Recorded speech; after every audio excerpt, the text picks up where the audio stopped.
welcome. So, I know a lot of you guys are watching from outside of Jamaica, right? And you used to live there, or you grew up there and you moved somewhere else, or you have family there and you visit them, or you might, your parents come from Jamaica and you just embrace the culture and just love to hear things about Jamaica.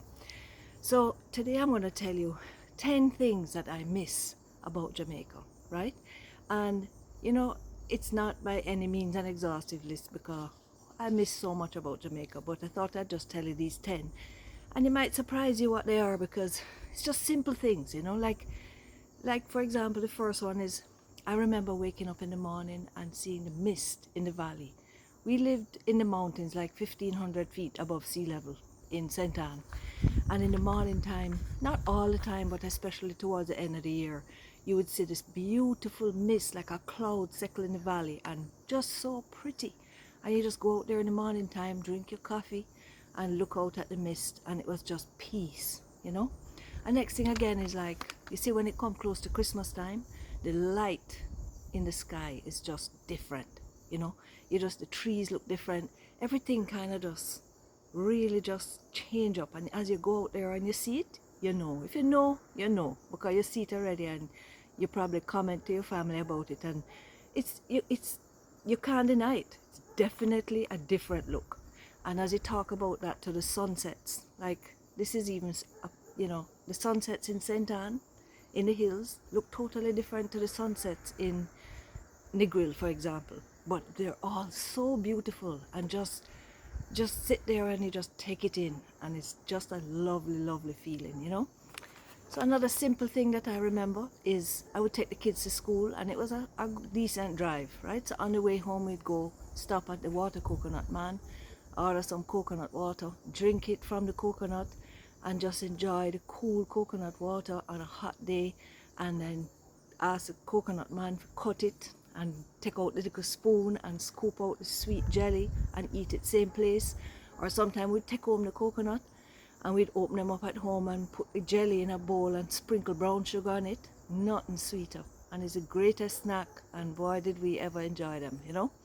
And okay, you see when come down to airport and you have like family or friends, relatives coming from foreign, and you're looking forward, man, and you go down to the airport, and Jamaicans like to dress to push back foot to go to the airport, you know. I remember when I was a little girl, and the airport was different, right? Nowadays it's a hub and it's like very North Americanized in my view. But before, you could go out on the landing and watch the planes come in, and when you see Jamaican people dress up, you know, and them go out there and them a wave pan plane and looking at them relative coming off at the tarmac, and it was just an event to go to the airport. And nowadays you go and you wait outside the place where the people come through, and you want to see the outfit them that come out, and the big grip, and the taxi man waiting to hustle and get the passengers, and the man them who bringing out the grip them, and they want them tip, and just the hustle, the vibe, the whole feeling, everybody. And you are excited to meet your people, you know, but everybody around you have the same excitement, and it's just a vibe at the airport. I love it. There's just nothing sweeter. Then on our property we used to have Simmons pear, avocado pear, for you that don't know about Simmons. And they're a big, lovely, juicy, like when you cut them open they're like velvet.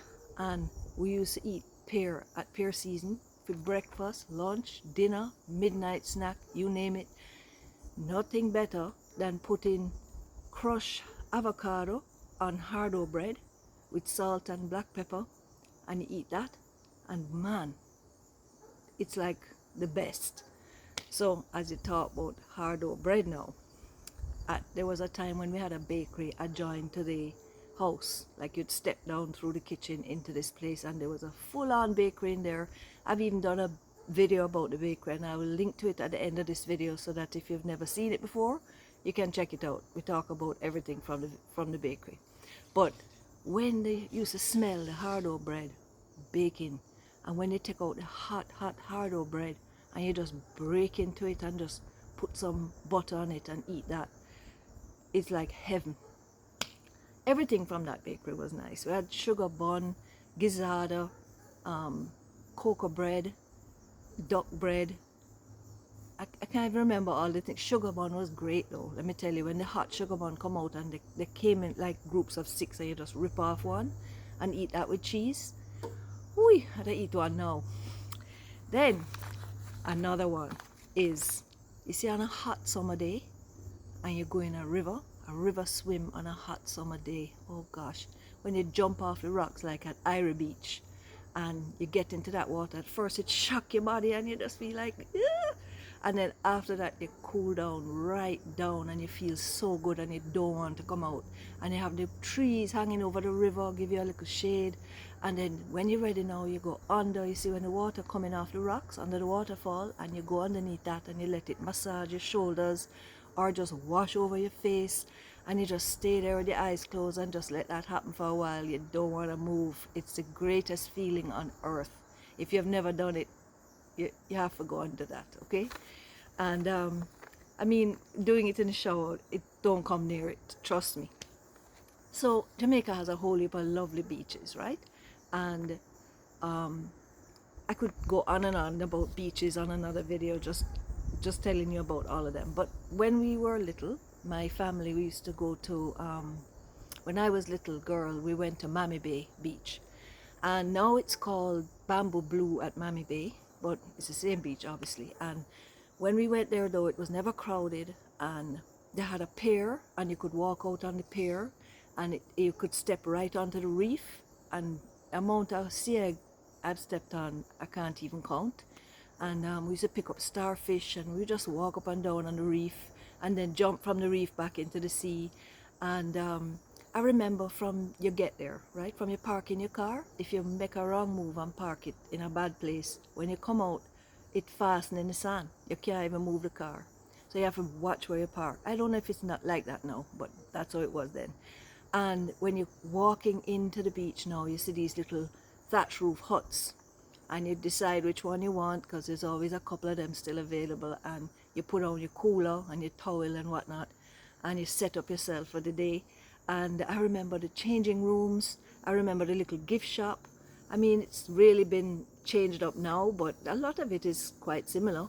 And now they have, of course, these like cabana things on the beach that you can rent for a whole heap of money, but they're comfortable. I mean, I've tried it once or twice, but you know, to me it's a bit of a rip. But anyway, it's what you like or what you don't like, right? So they have great food there now, though. Bamboo Blue cooks up some good food, and you know, they do have tour buses coming there sometimes, so you have to mind.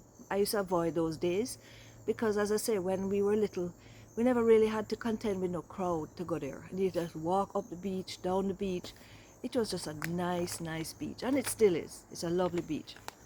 Another thing, this is number 9, believe it or not, right, on my list. I haven't really been telling you the numbers as I go along, but I used to love to drive through Bogwalk Gorge, right? And Bogwalk Gorge and Flatbridge and the fruit vendors. Back in my day, they never had no lights. Well, they put lights there before I left Jamaica, but you know, when I'm talking about, we used to, like when you first get your driver's license, to drive over Flatbridge was like a rite of passage. You had to be able to drive over Flatbridge. I remember when I drove over it first, you know, I quinged up. I was so afraid, and then made it through, and then after that, every time you go through, it gets easier and easier. But that first time, you know. And it used to amaze me that the amount of water that go through the gorge, like when floods and so on, you know, storm hit and so, it never mashed the bridge. That bridge has no steel in it whatsoever. It's made with like ox blood, and I mean, it's an incredible feat of engineering if you ask me. But anyway, we used to like to drive through there like after a storm, or even close to the bridge there's this like metal marker that shows how high the water has been in the past, and it's phenomenal how high that water come, and the bridge just stand up, you know. And after Hurricane Gilbert, we drove through there, and the road was mashed up, you know, like it was done. I think they had to close it for some time and rebuild it after that, but you could see where the water reached, and it's something to see. And then of course, going to Kingston, coming back, the fruit vendors selling the fruit, and they come out and, you know, rush the car, especially now that they have the lights. They have you, right? You have to stop at the lights so them can take them little time and go through the lines of cars and sell the fruit. mango, naseberry, star apple, those are still my favorite fruit. And we used to get them there. But you have to get haggle though, you know, right? Don't just take the first price them offer because they're gone with you. And fruit is the last but definitely not least on my list. And again, there's so much fruit in Jamaica, you could go on and on about it for a whole length of time. But I mean, you have things like naseberry, you have gimbalin, passion fruit, tamarind, I mean, otaiti, on and on, jackfruit. I mean, you name it. I want you to tell me in the comments your favorite fruit and also your favorite things about Jamaica, because this is by no means, as I say in the beginning, an exhaustive list, but this is what I thought about today, and I just wanted to share with you my memories, my things that they stand out in my mind about Jamaica, you know. And I love to talk about Jamaica because, you know what, soon go back there, you know. Who want to visit Jamaica now? What about you? Anyway, please like, please subscribe, please share this with your friend and family, and comment, because I love to hear what you guys have to say, and I enjoy sharing these videos with you. So I hope you enjoyed watching. Next video. See you soon.